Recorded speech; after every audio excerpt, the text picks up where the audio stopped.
Welcome back, everybody, to Granbury TV live primary election coverage here on Granbury TV tonight. And I'm super excited about having from Precinct 4, Justice of Peace, Danny Tuggle. And Danny, you're running unopposed this election, so you got 100% of the vote.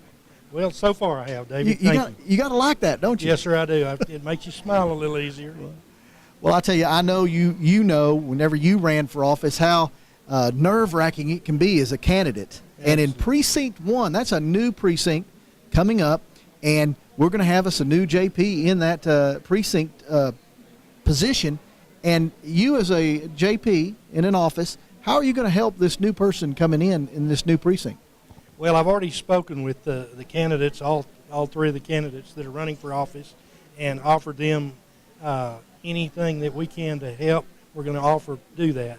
We're going to ask them if they'd like, before they would take office, before the first of the year, to come in and sit in on court with us.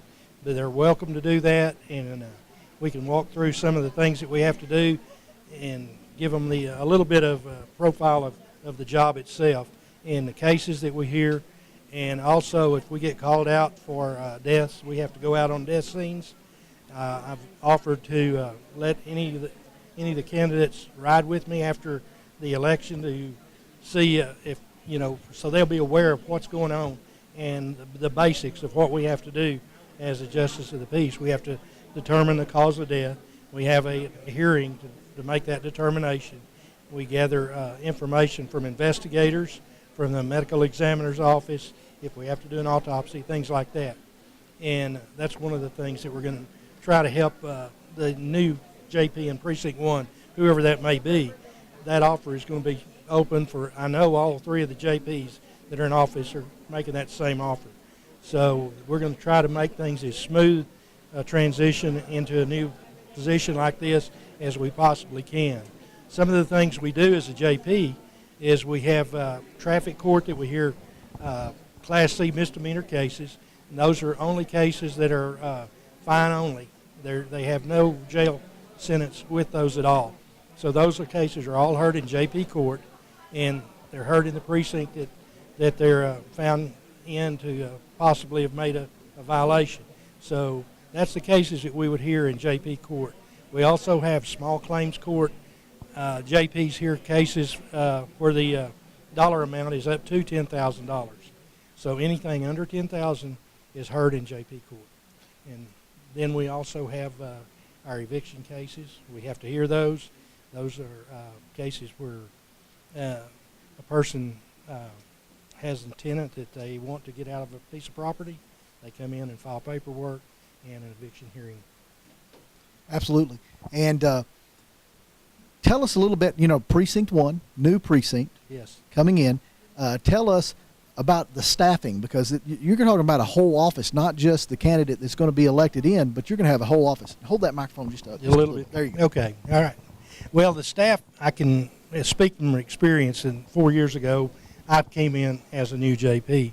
So we started out with one staff member and myself. We fought the battle like crazy for 6 or 8 months, and then we hired another clerk to work in the office.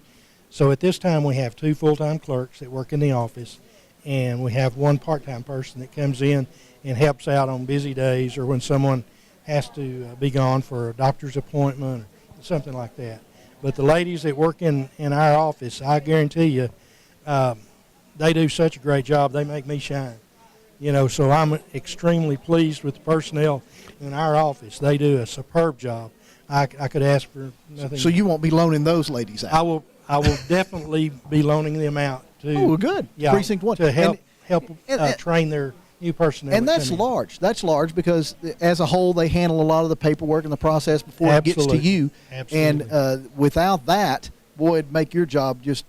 It would be crazy. We wouldn't be able to do it without the proper staff and the proper training.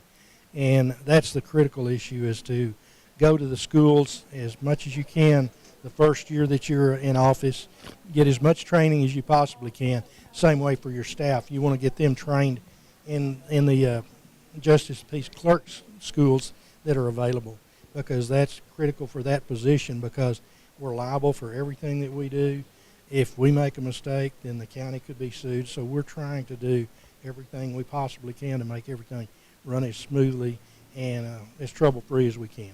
You know, I'm a longtime resident here, grew up here, and I remember back in the day we had one JP, Yes, one sir. JP, and now we're looking at how many? This will be our fourth JP. Fourth JP. The legislature has a law passed that when a county goes over the population of 50,000, then they're requiring the county to have a JP in each precinct.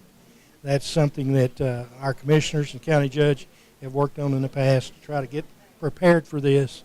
And so now, once our populations reach 50,000, it's mandatory that we do this. But as I say before, all three of the JPs that are presently in office are going to do everything we can to make this transition for whoever is elected to this position in Precinct 1, to make this transition as smooth as we possibly can. We're going to offer our services. We're going to offer our clerks to help train their clerks when possible. So that's going to be something that'll be a positive, I think, and would help make this position and transition into a new slot much easier. You know, just imagine if you were, say, a metropolitan city like a Dallas or Fort Worth, and you come up with a new precinct, you're probably not going to get the help that you would get in a close community like Granbury is. And even though we're up to 4 JPs, those are 3 other JPs willing to donate their time and their energy to help get somebody up to speed. Absolutely, you know, and I speak very highly of the other JPs in this county. They're very good people. They're willing to step out and help another person anytime they possibly can. And so that's a very big plus for a small community. That's Absolutely. what I really love about Granbury. Well, I'll tell you what, I appreciate your time, Mr. Tuggle. Thank you, and if David. you're in Precinct 4, stop by the JP's office and shake this man's hand. He's doing a great job for Hood County. And I think right now what we're going to do is throw it over to Dixie Lee. I think she's got some more results in, so we're going to do that right about now. Mike Brown Auto Group in Granbury, a Ford and 5-star Chrysler, Dodge, and Jeep dealer, is locally owned and operated. They pride themselves in customer service and community involvement. They are a proud Pirate supporter and share the commitment to excellence motto. Mike Brown Auto Group, located at Highway 377 East in Granbury, or on the web at MikeBrownAuto.com. Mobile RV Service says that just like the Pirates, they can do whatever it takes to get the job done right. With several years of local business here in Hood County, they specialize in customer satisfaction. Mobile RV Service is an authorized service dealer for all RV vendors. They can do most all repairs on site or in their climate-controlled location in the Daffin Industrial Park. Mobile RV Service, proud Pirate supporter.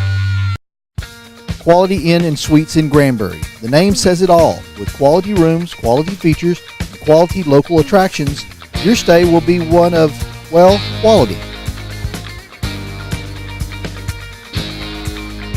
That's Quality Inns and Suites in Granbury, your quality choice in lodging for all your tour, wedding, reunion, business, conference, or vacation needs.